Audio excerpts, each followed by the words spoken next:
Boa tarde a todos. Estamos começando mais uma live. Estaremos com o pastor Burjac outra vez, toda segunda-feira aqui às 7 horas da noite da Espanha e às 2 horas da tarde no Brasil. Então nós vamos estar falando um pouquinho sobre a igreja, um pouquinho sobre a história da igreja, um pouquinho também sobre política. Hoje vocês vão conhecer um pouquinho mais o Burjac, né? Hoje vocês vão conhecer. Eu estou conhecendo ele e é um prazer tê-lo comigo, né? Fala, meu irmão. Tudo bom? Tudo bem? Como é que tá? Eu Bem, estou bem, graças a graças Deus. a Deus. Eu estou melhor. Fiquei com aquela dor de cabeça que não passava, né? Mas estou bem Ah, melhor, né? glória a E aí, Deus, hein? você está com a Vila Nova aí pura? Graças a Deus, meu Vila Nova sempre, sempre, sempre. Você tem Vida Nova e você também tem a Vila Nova. O Vila Nova é a minha grande paixão. Essa grande paixão. Que legal, que legal. Então, tá bom. Meu irmão, a ideia, pelo menos a ideia, você se apresenta um pouco mais, Sim, né? De onde você veio, como você veio, como você começa a sua fé, por onde você anda, por onde você caminha. tá. Então, eu sou pastor batista, sou membro da Igreja Batista de Água Branca em Goiânia, não é de São Paulo, do pastor Luiz Aurélio, e aqui sou membro da Igreja Assembleia de Deus, Cristo para Todos, pastor Luiz Paulo é o pastor presidente, o pastor Nemias é o pastor vice-presidente. Aqui é uma Assembleia de Deus do Campus Taubaté, uma igreja muito centrada no Evangelho, muito centrada na pregação do Evangelho, uma igreja cheia da presença de Deus e da doutrina. Eu me converti aos 14 anos de idade em Goiânia, fruto do trabalho da MPC, da Mocidade para Cristo, do Brasil, né, aqueles clubes bíblicos que tinham. Uhum. E me converti na hora do intervalo. Foi o primeiro contato com o evangelho que eu tive. Foi com um amigo que era colega de trabalho no supermercado. Foi o primeiro contato com o evangelho que eu tive, mas o contato direto assim foi com o trabalho estudantil, onde eu fui convidado para ir um culto numa igreja batista. E tem aquela máxima, né? Se você vai visitar uma igreja, é capaz que você nunca mais consiga sair de lá. Porque aconteceu comigo. Isso foi em 1987. Me converti e, apesar da igreja, eu permaneci no evangelho por muito tempo. Até hoje. Eu não escutei direito, perdão. Dizem. Apesar da igreja. Apesar da igreja. Porque nós vivi uma época do evangelho muito tumultuada, né? Foi no surgimento das igrejas neopentecostais que temos hoje aqui. Temos hoje no Brasil, né? Foi um momento um momento de avivamento em Goiás, não sei se aconteceu isso no Brasil, mas em Goiânia foi um movimento muito grande, que aconteceu justamente dentro do núcleo da MPC, que era a Igreja Presbiteriana do Brasil, e um grupo, por gostar de músicas mais agitadas, bateria, essas coisas todas, é até ridículo dizer isso hoje em dia, né? Mas a igreja era muito conservadora e não permitia que esses jovens tivessem esse tipo de comportamento. Então, eles começaram a ter reuniões separadas e as reuniões separadas nunca mais voltaram, né? Daí surge, então, a igreja a comunidade cristã. Depois ela divide, ela vira Fonte da Vida e Sara Nossa Terra. Aí, esse grupo também, houve um movimento de avivamento da Igreja Cristã Evangélica do Brasil. A Igreja Cristã Evangélica, que é uma igreja que é muito conhecida ali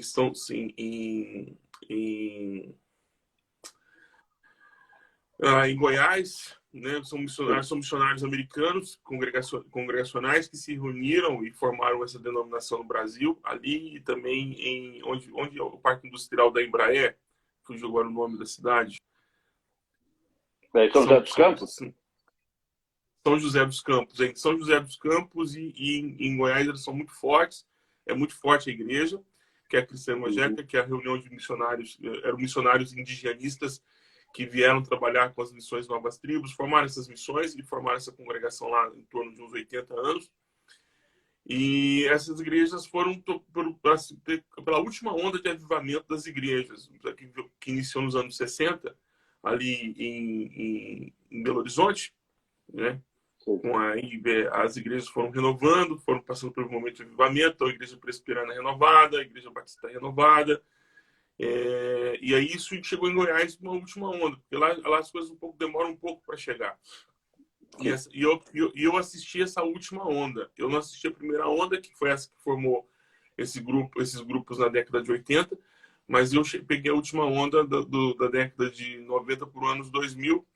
E aí surgem outras igrejas e era muito complicado você permanecer numa igreja conservadora, sendo conservador, mas não tendo práticas conservadoristas. Entendo. Criamos que a guitarra, a bateria não eram instrumentos de Satanás. Então hoje, por exemplo, ainda há, né? Por exemplo, no Rio de Janeiro, não sei se ainda sobrevive uma associação que chama Associação de Pastores Batistas Clássicos. O que significa que a igreja Essa eu não conhecia. Hã? Essa eu não conhecia. Não, eu não sei se ainda existe, mas é uma associação formada por pastores e diáconos de igrejas que são batistas clássicas. O que é uma igreja batista clássica? É uma igreja que não tem bateria, o pastor só prega de paletó, não existe ministério feminino no diaconato, existe uma série de outras coisas aí que eles listam como obrigatório. Então eu sou fruto dessa época de confusão. Só uma pergunta, eles são parecidos com a Batista Regular, um pouquinho? Então, às vezes, eu até acho a Batista Regular um pouco até de vanguarda perto deles, porque a Igreja Batista Regular ainda conversa com outras pessoas, né? Ah, entendi. Eles ainda conversam. Os filhos podem estudar, por exemplo, numa escola mista, por exemplo, que tem homens e mulheres juntos, na Igreja Batista Regular.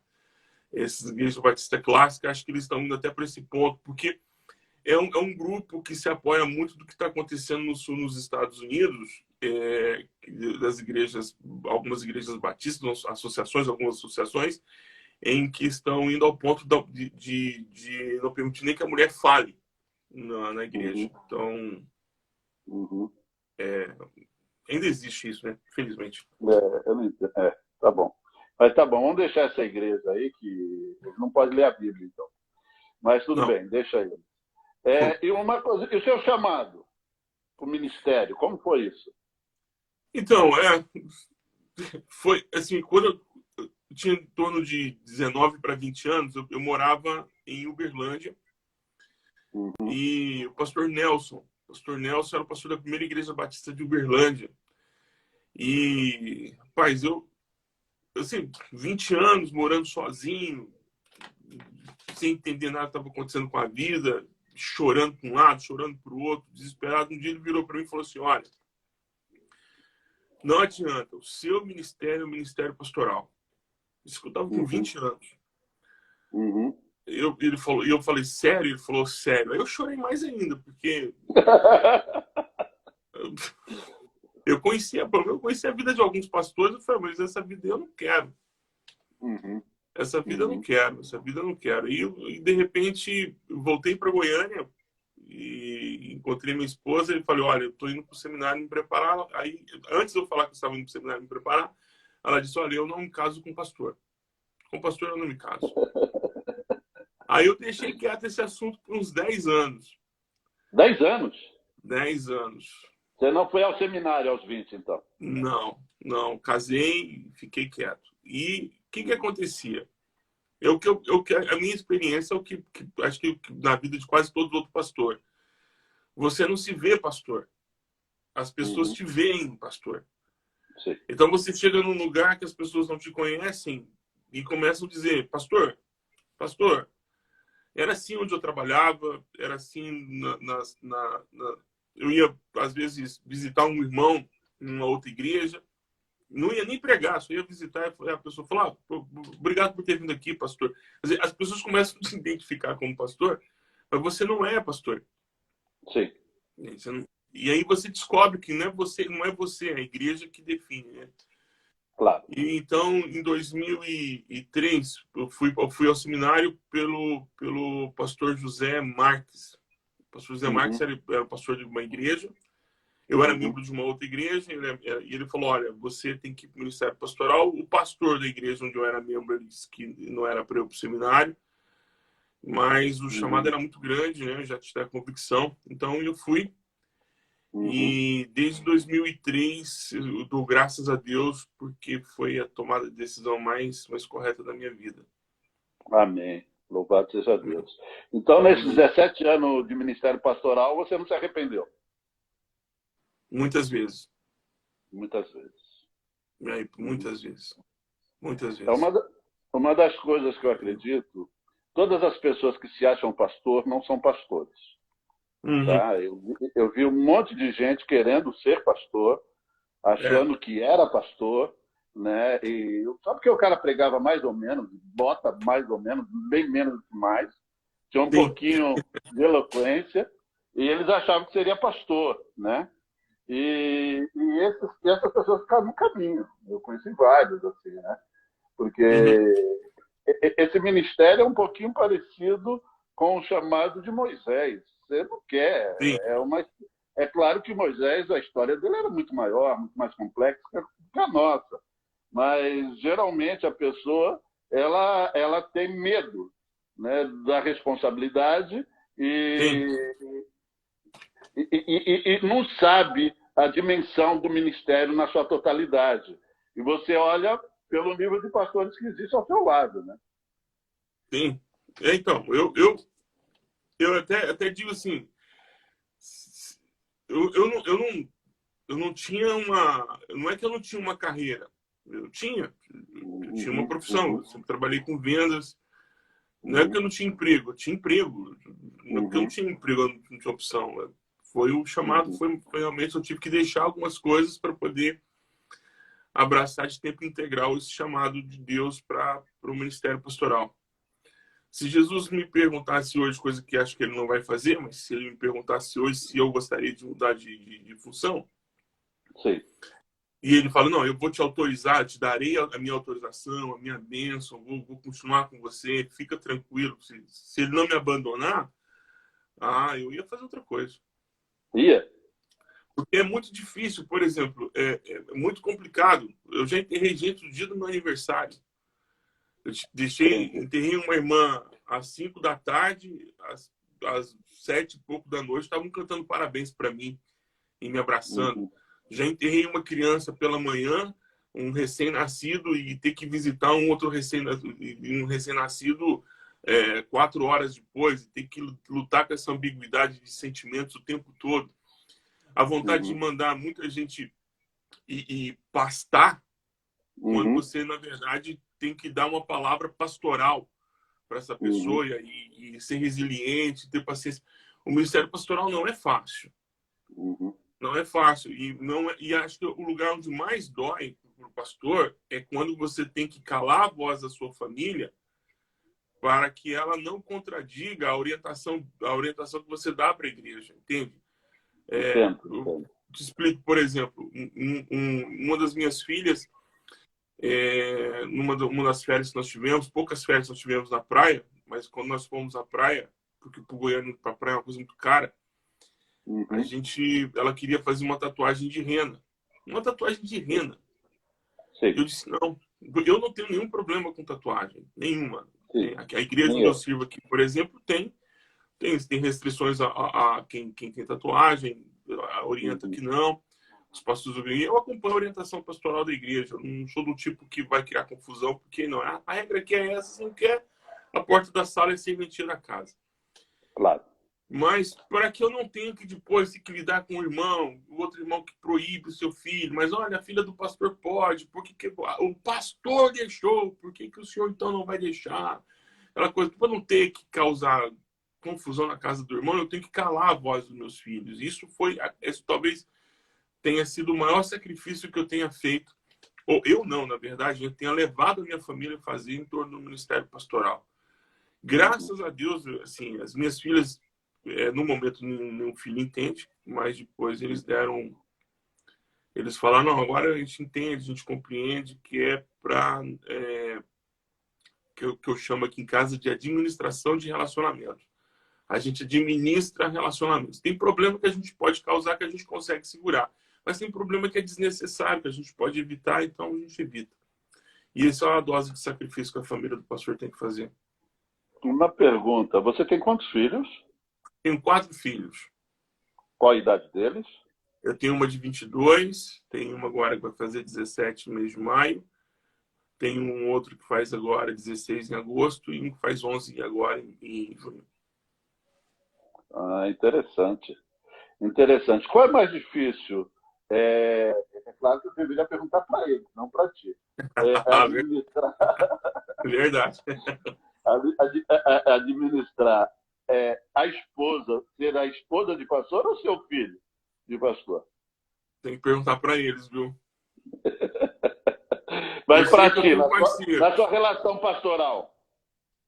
Eu tenho parceiros, assim, a Ana Paula, minha esposa, é uma parceira. Sim. É uma grande parceira, Ela nunca me atrapalhou no ministério pastoral. Que bem. Muito pelo contrário. Eu tive o prazer de conhecê-la. Que bom. Ela é muito... Porque a gente tem, claro, você tem as suas divergências, mas as divergências elas são tratadas aqui dentro, né? Sim. A gente não leva as nossas divergências para o público. Então, lá fora nós temos uma voz só. Às vezes eu estou tendo a mesma voz que ela, mas eu provavelmente não estou gostando do que aquilo é. Mas lá fora a gente pensa igual. A gente discute aqui dentro. E ela é uma grande parceira, nunca mediu esforços para que a vontade de Deus fosse cumprida a partir da nossa família.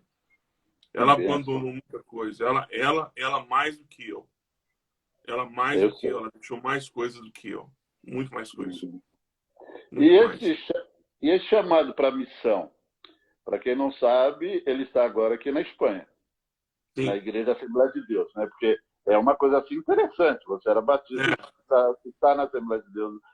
É uma história, é uma mudança um pouquinho radical. Apesar que a igreja aqui é muito tranquila. Uma boa teologia. Amém. Tem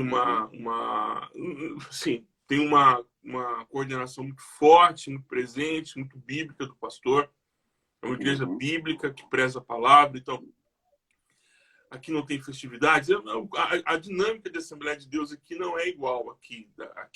Não é igual à Assembleia de Deus. Então, por exemplo, o púlpito não é dividido, o púlpito é dividido só pelos pregadores, não tem essa coisa da Semana das Mulheres, Semana do Homem, Semana dos Jovens, como ocorre muito nas Assembleias de Deus, festividades semanais. O púlpito aqui é centrado... Ela não tem nada a ver com a cara da Assembleia de Deus do Brasil. A liturgia assembleiana brasileira não tem nada a ver. Muito pelo contrário. É uma igreja que preza muito, é um culto muito enxuto no sentido de atividades, não tem se sobe e desce na plataforma. E é um culto dinâmico, assim, enxuto e dinâmico, de 1h30, mais ou menos, 1h30, 2 horas de culto, mas muito muito sem nenhum... Um tempo muito bom para a palavra, em torno de 1 hora para a palavra, uns 40 minutos de alabança, tempo para oração. É uma igreja que ora muito durante a semana, tem muitas atividades de oração. Temos atividades na quinta, na terça e na quinta de oração. Temos uma cadena de oração aqui, né? Como é que eu diria no Brasil? O nome disso o melhor é corrente de oração, né? Uma corrente de oração aqui que acontece às sextas-feiras, do meio-dia de sexta ao meio-dia de sábado. 24 horas de oração. Toda sexta até sábado tem 24 horas de oração. Toda sexta-feira. Cada membro se responsabiliza, como agora, por conta da quarentena, nós estamos fazendo cada um na sua própria casa, mas quando não é época de quarentena, as pessoas vão até o templo. Então, ora sim, então um vai rendendo o outro. Sim. vai tendo outro durante 24 horas de oração, todas as sextas-feiras. É uma igreja Interessante. que ora muito.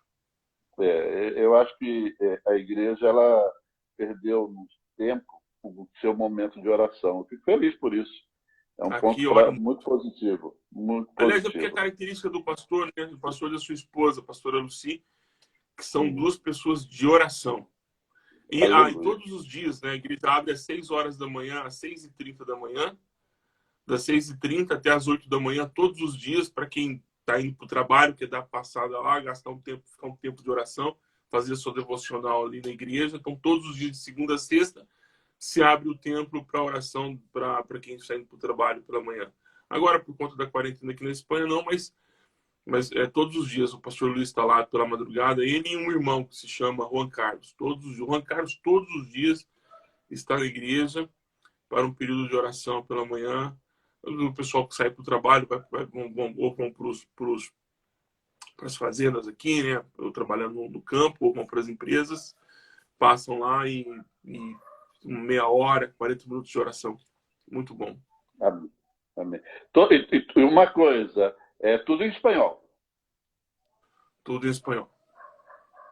E essa vinda sua para a Espanha, que você está agora na Espanha já há um ano e pouco, como foi isso? Como surge esse chamado, essa mudança?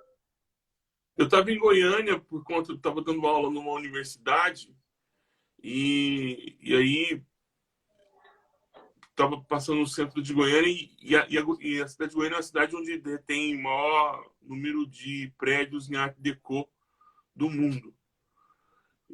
Prédios como? Art Deco, que é um tipo de arquitetura, né? Arquitetura. Sei. Uhum. E reformaram o teatro da cidade, né? O teatro da cidade. E atrás do teatro da cidade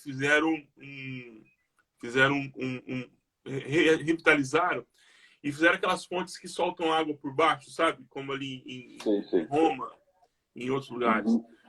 E eu estava parado ali pensando que, como eu já tinha vindo aqui à Espanha e tinha ido a Portugal, pensei, poxa, os meus filhos não tiveram a oportunidade de conhecer culturas como essa, como uma praça como essa para desfrutar.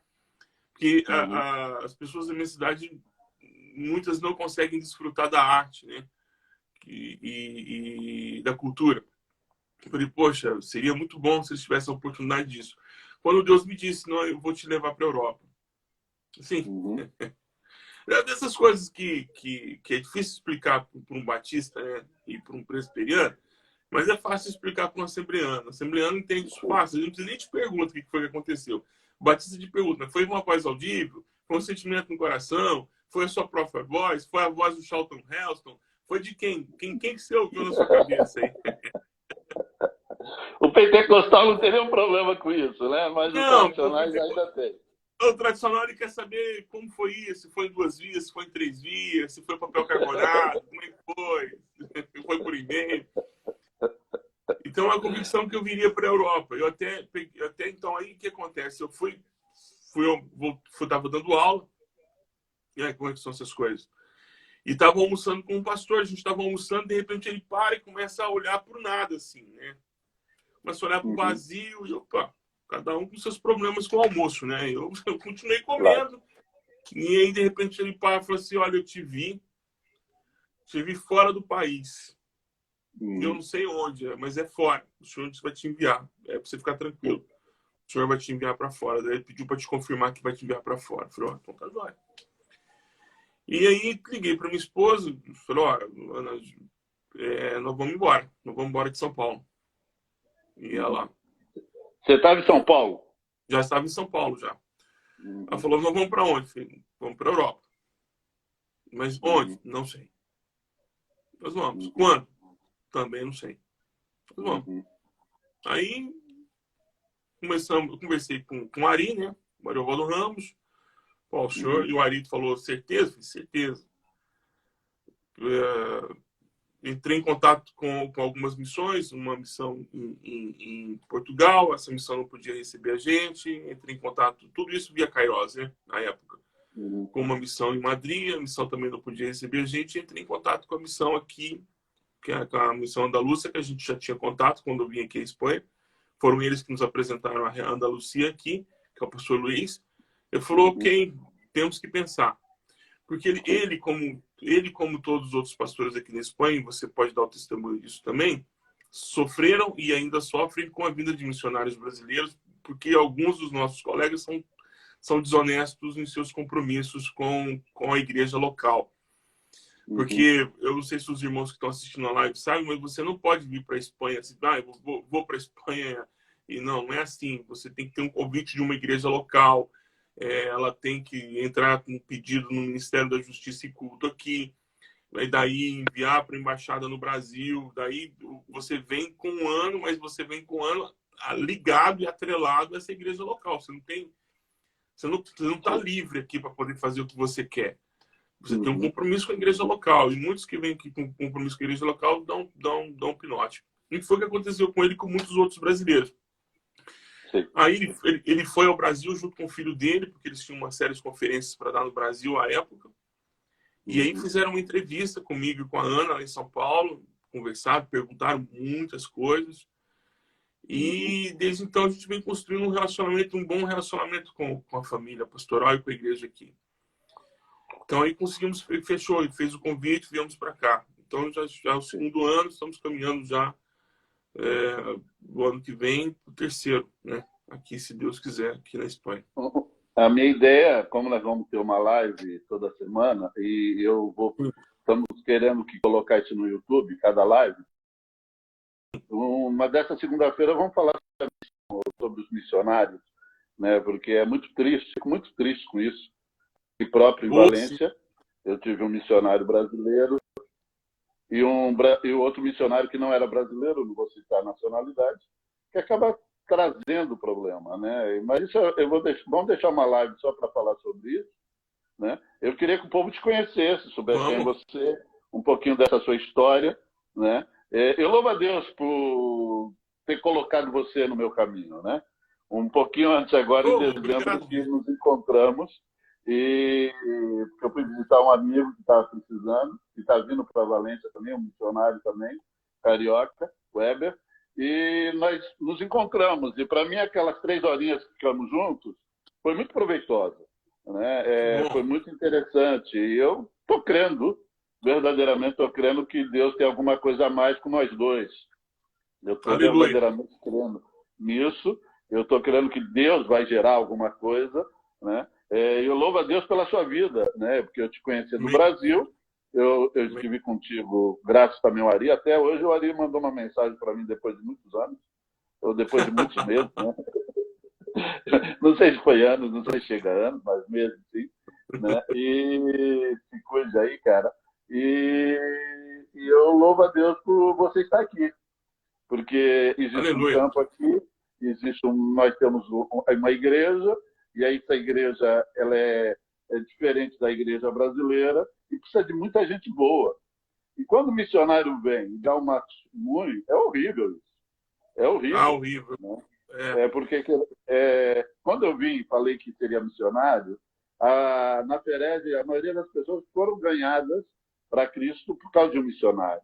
Né? Eu me senti honrado, respeitado, né? Respeitado aqui até nos órgãos públicos, porque aqui, querendo ou não, eu não sei se você tem essa experiência, nós somos mais bem recebidos, respeitados do que um padre católico, por causa da história da igreja aqui, né? E eu louvo a Deus por tudo que aconteceu. E eu vejo um campo tão verde, um campo com tantos problemas, com tão pouca igreja, né? E muitas igrejas sem pastor nenhum. Aí vem um rapaz, né, que se prepara, que a igreja está enviando, gastando dinheiro na vida dele. Eles vêm aqui para trazer problema para a igreja espanhola, fica no seu país, fica no Brasil, fica onde seja. Mas nós falaremos sobre isso numa outra live. Em nome de Jesus, precisamos falar mesmo. Até para desmistificar um pouquinho, porque tem muito colega nosso no campo missionário que se utiliza do sofrimento alheio para levantar recurso, né? E sim, isso também é uma coisa que machuca muito quem está aqui. Não, é verdade. Não, e é verdade. A gente precisa... Vamos trabalhar isso numa outra. Vamos. Mas eu queria lembrar a nossa última live, quando nós estávamos falando, eu gostei da sua maneira otimista de ver que a igreja do Brasil ela vai voltar ao Evangelho, quando nós estávamos falando do reino.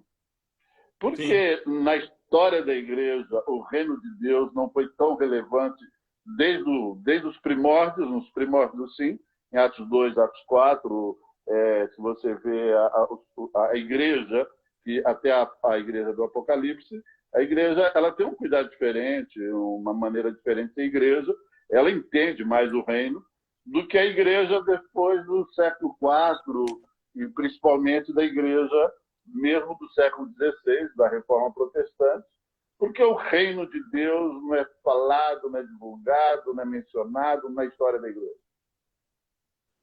Boa pergunta.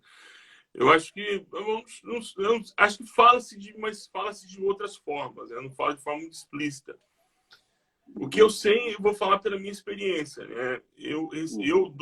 Assim, de forma doutrinariamente, eu fui muito mal instruído em relação ao reino de Deus. Eu recebi pouca informação a respeito disso. Então, por exemplo, você tem pouca discussão sobre pacto, sobre aliança, sobre dispensação. Isso tudo envolve reino de Deus. Isso tudo envolve o reino de Deus. Então, essas coisas elas são tratadas às vezes de uma forma muito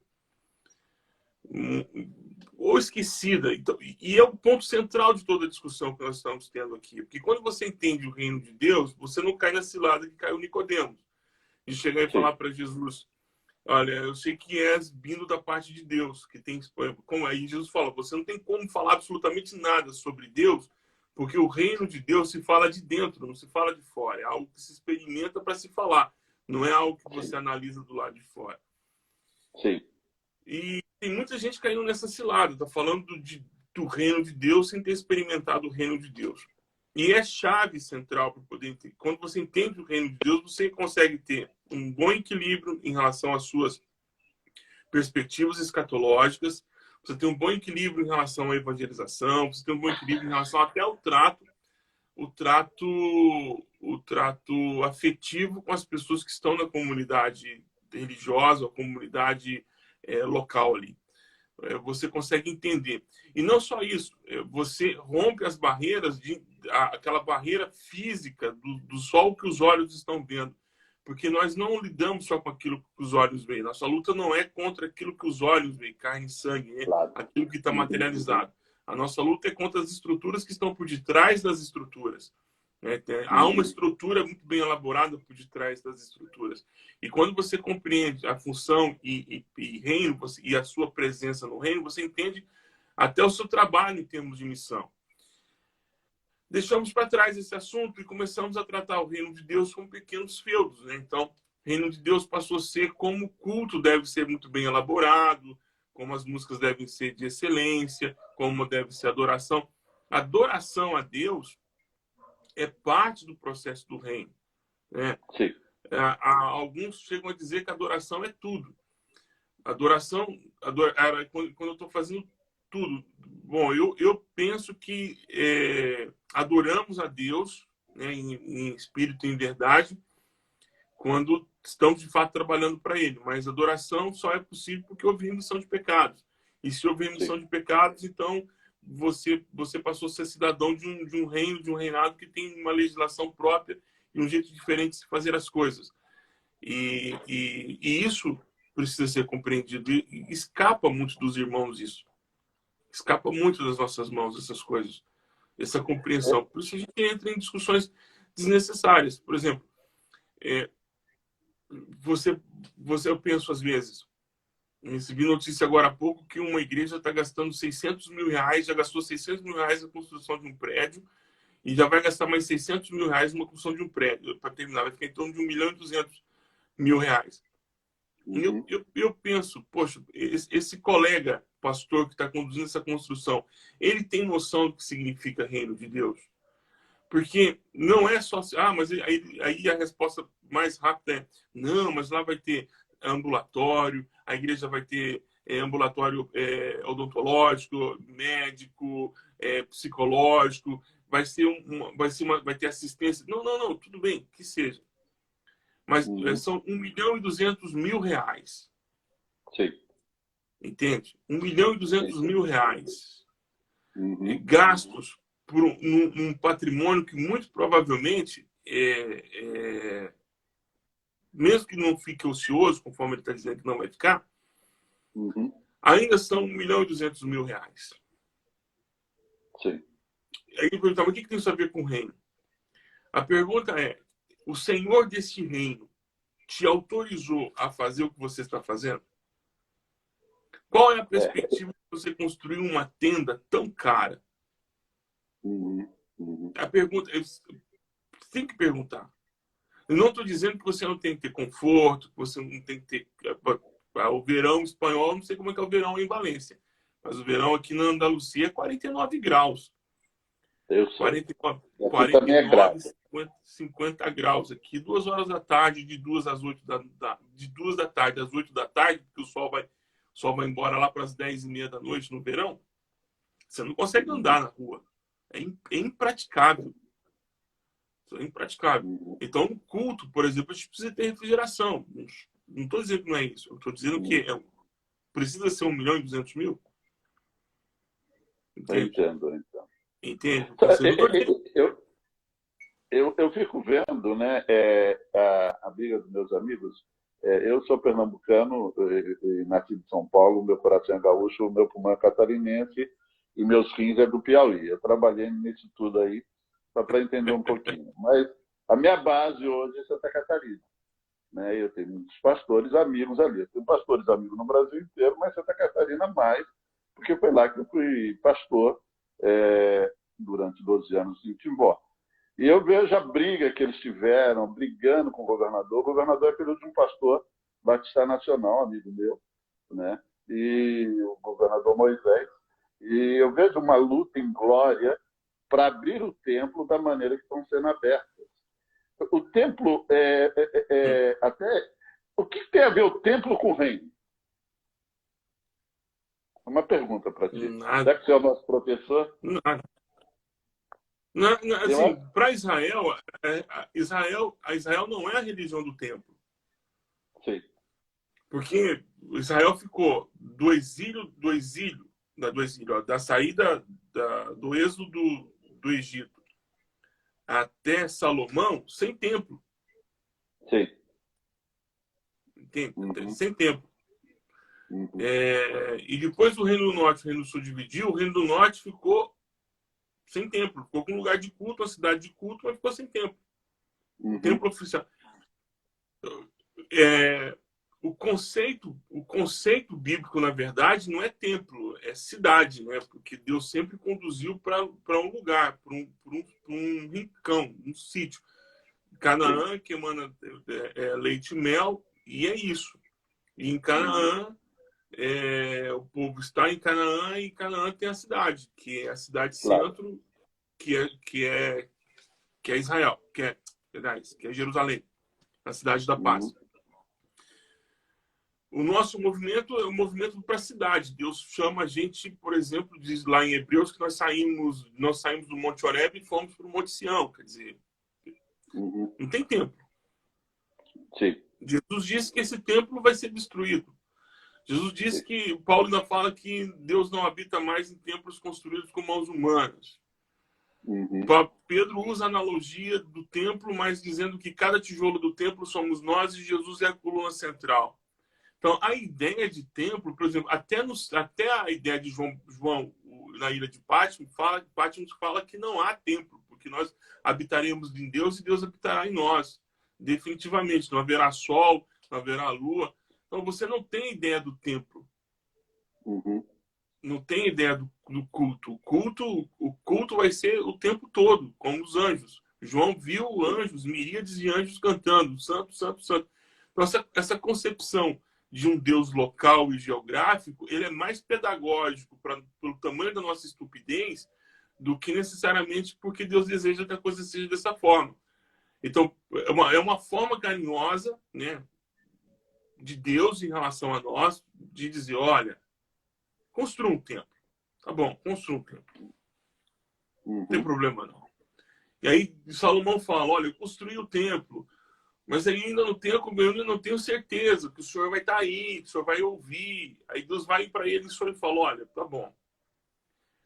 eu resolvi te atender esse seu pedido. Pode avisar para o povo, quem orar, mas Deus não preservou o templo.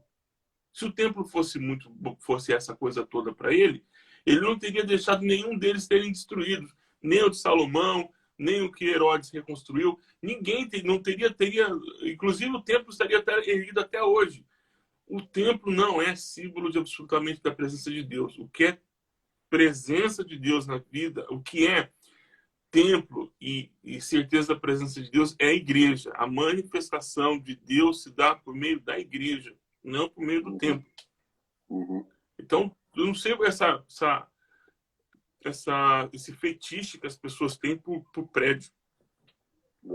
Não, e o que eu acho estranho, porque em Santa Catarina e no Rio Grande do Sul foi aberta uma possibilidade de ter culto, você tem que estar com máscara e com luva, ou fazer a higienização das mãos, e ficar 1,5 metro distante um do outro. E eu achei legal, a CNBB no Brasil falou, não, nós vamos esperar até dia 3 para ver se vamos aceitar ou não congregar desse jeito, fazer as missas católicas desse jeito. Apesar que eu li hoje uma reportagem sobre a Itália, que a Itália está proibido as missas ali, a pressão da Igreja Católica lá é muito maior, e o poder dela é muito maior ali, para que se abre e novamente isso. Aqui na Espanha, a gente acredita que vão ficar pelo menos mais 2, 3 meses sem reunião, né? No mínimo. O meu pastor aqui acredita que nós podemos ter reunião somente em setembro. Eu só não consigo entender o porquê essa necessidade de estar. Eu sei que é importante estar junto, ter comunhão junto, congregar junto. Eu não tenho nada contra isso. Eu só não entendo essa luta em glória, né? E gente defendendo a Constituição, falando que isso não é legal, isso não é justo, e não sei, e etc. E mais coisas, e outras coisas a mais que falam, né, dos governadores, dos prefeitos, sobre esse assunto, né? E eu me pergunto, isso não tem nada a ver com o reino, né? Não, isso é interessante, Disney, porque isso mostra uma deficiência teológica que nós temos. Porque o que eu vejo? Eu vejo que os irmãos centraram tantas suas atividades, os seus dons, para o culto público, que esqueceram que o culto público é apenas uma das tantas as manifestações da igreja, não é a única. Então, os dons eles devem ser exercidos no local do trabalho onde você está, missão se faz de fora, você evangeliza as pessoas que estão fora, não são as pessoas que estão dentro. Então, mas eu preciso da cartaz coletiva, eu preciso sentir a emoção do culto, quer dizer, ou seja, a sua fé ela é refém de uma condição terceira. Ou seja, eu preciso de uma música, ou eu preciso de um ambiente, não, mas não é isso. A devoção não é isso. Devoção não é isso. Porque se fosse isso, nossos irmãos que estão frequentando os cultos em igrejas subterrâneas, e é necessário ter um encontro. Eu digo que é necessário ter um encontro. Eu não tenho nenhum problema com isso, não. Não, também não tenho nada contra. Nada contra, porque eu vejo que ocorre, por exemplo, com os irmãos que se convertem em lugares onde o evangelho é totalmente proibido. Eles dão um jeito de se encontrar um com o outro, debaixo da terra, dentro de um bueiro, à noite, de madrugada, no meio do mato. Eles se encontram para terem comunhão com Cristo junto. Glória a Deus por isso. Eu também sinto falta da presença dos meus irmãos. Mas nesse caso específico que nós estamos pensando agora, isso é quase que uma crise de abstinência. Gente, vamos aguentar um pouco. Isso não vai ser para sempre. Não. Isso não vai ser para sempre. Isso vai durar um pouco, mas não para sempre. É bom estar com os irmãos. Mas o que custa esperar até setembro? Até porque, no caso aqui nosso, aqui da Espanha, julho, agosto e setembro, é até bom a gente não sair de casa mesmo, porque quem aguenta o calor? Ninguém aguenta. É muito quente tudo. Mas a gente espera, então vamos esperar até setembro. Os irmãos que estão no Brasil, esperem, porque a situação tende a ficar pior. Infelizmente. Não é que a gente deseja o mal, mas infelizmente é o que está passando. A minha oração todos os dias é que esse vírus, que tem uma função profética, de profecia mesmo, de anunciar, de denúncia profética contra o sistema de saúde, sistemas econômicos, contra a nossa avareza, contra a nossa incredulidade, denuncia a nossa falta de compreensão de Deus, compreensão do que é a igreja, que esse vírus está aí, que está fazendo, ele pare, já está bom, não precisa continuar mais. Essa é a minha oração. Já foi o Porque suficiente, né? que a gente conhece. Hã? Já foi o suficiente. Por que Pra você mim, fala que é uma questão... esse vírus tem a ver com uma questão profética? Apesar que já falou, explicou um pouquinho, mas me dimensione mais esse assunto. Por exemplo, em Goiânia teve um caso de uma criança que morreu afogada essas guarderias, creches. E uma criança duas crianças foram afogadas. Uma acho que conseguiu sobreviver, e a outra passou uma semana, 2 semanas, e a igreja orando, as pessoas orando pela vida dela, e ela morreu. Outro acidente, um cantor famoso, Cristiano Araújo, morreu porque não estava usando cinto de segurança. Ele, a noiva, não estava usando cinto de segurança atrás do veículo. Os dois motoristas e o carona não sofreram nenhum tipo de lesão, mas eles morreram. Esse tipo de coisa são alertas, porque no outro dia, as casas que tinham piscina, os avós começaram a colocar cerca, cadeado.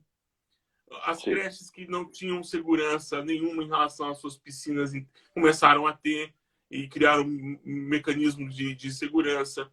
Gente, na outra semana, começou a usar o cinto de segurança no banco de trás, né, no banco traseiro. Sim. Isso serve de alerta. Então, nesse modelo que o vírus vem para denunciar, por exemplo, que o sistema de saúde é disparado, a importância da vida para os países não. Por exemplo, a Alemanha tem 8,8 leitos de UTI para cada 100 mil habitantes. Sim. Enquanto no Brasil tem 2,2. O Paraguai tem 2,3. Então você pergunta, quem dá mais valor à vida humana? Quem quer preservar a vida humana? Quem quer preservar a vida humana? Qual é o custo de Estado para manter a vida humana? Então, você vê os disparates, as diferenças. E você vê os sistemas econômicos. Você vê o pessoal entrando em confusão agora. Mas, meu Deus, o que nós vamos fazer agora? Não, porque agora o Estado tem que cuidar dos seus cidadãos. Não tem outro jeito, não tem outro caminho.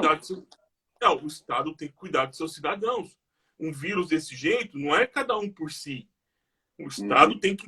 não, mas não é justo gastar os nossos impostos cuidando da vida. Isso aí, quando eu escuto esse tipo de coisa, revela o coração do crente que não está nem aí para a vida do pobre. Ou porque eu paguei mais, então eu tenho o direito eu não posso ter o meu santo dinheirinho sendo aplicado na vida do pobre. Você vê a ganância sendo colocada. Agora é a hora do Estado cuidar dos seus cidadãos. É a hora do Estado intervir na economia e dizer, olha, todo mundo em casa e nós vamos dar dinheiro e comida para todo mundo. É a hora do Estado fazer isso. Mas não tem dinheiro para todo mundo, como é que a gente vai fazer? Então todo mundo não vai ter o mesmo estilo de vida. Vai todo mundo receber uma raçãozinha básica igual a todo mundo. Por que isso? Aí você vê que o que está por detrás de todo o sistema econômico é, de fato, aquilo que o apóstolo Paulo falou. E olha, qualquer sistema econômico, mais à esquerda ou mais à direita, todos eles estão dançando a cantiga de Satanás. Quem é que determina é o diabo. Porque no reino de Deus não é assim. Porque o reinado de Jesus não funciona dessa forma. Então, por isso que o conceito de reino de Deus precisa ser entendido assim. E aí precisa ser entendido definitivamente pela igreja. Por quê? Porque esse vírus denuncia quem nós somos. Esse vírus denunciou o meu medo, denunciou as minhas esquisitices, denunciou que meu estilo de vida, por exemplo, não está contento do que deveria ser. Denunciou um monte de coisa. Por quê? Porque ele fez uma reviravolta na minha agenda. Quando ele mexeu na minha rotina, ele me expôs. E quando eu fui exposto, eu tive que me avaliar. Então, por isso que esse vírus, para mim, ele tem função profética. Porque ele vem expor as pessoas e seus sistemas. por isso. É interessante, né?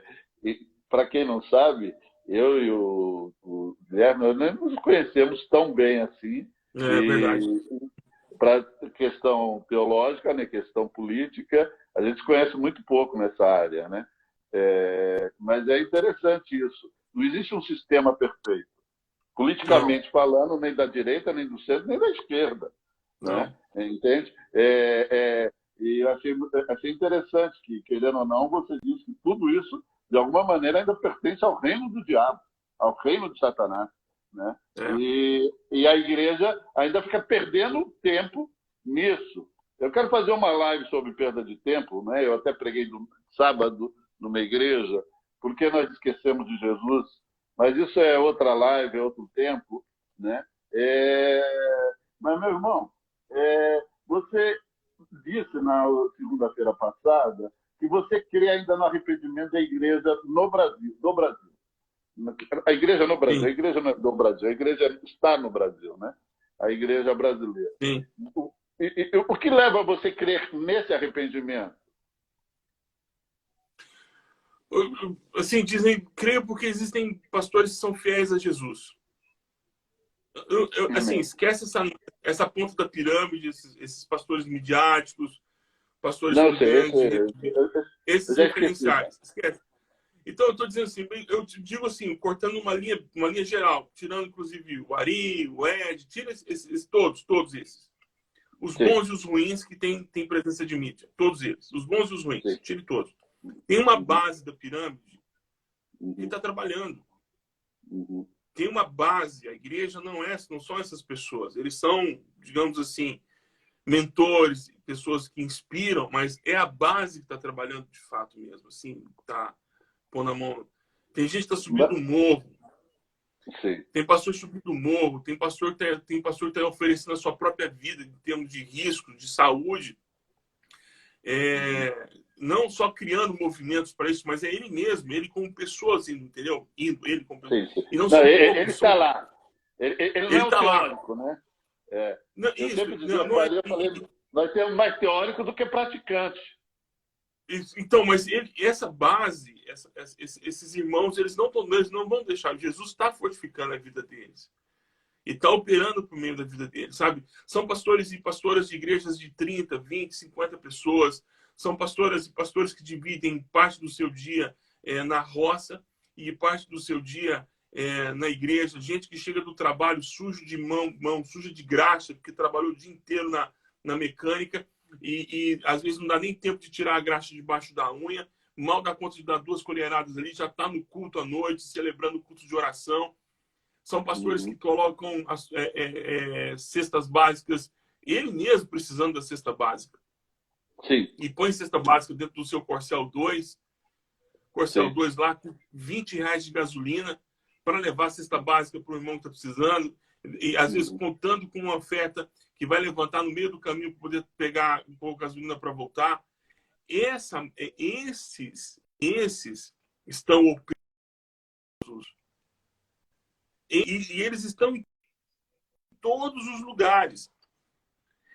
O que ocorre é que hoje essas pessoas ainda elas estão de certa forma ligadas a esses pastores que inspiram na ponta da pirâmide. Mas quando Jesus for limpar essa ponta da pirâmide, como aconteceu em 98 com Caio, e vai criar e as pessoas vão ficar como viúvas, desesperadas, sem saber o que fazer, como Martas e como Marias no velório de Lázaro. Sim. Jesus vai chegar e vai dizer, calma, eu estou aqui.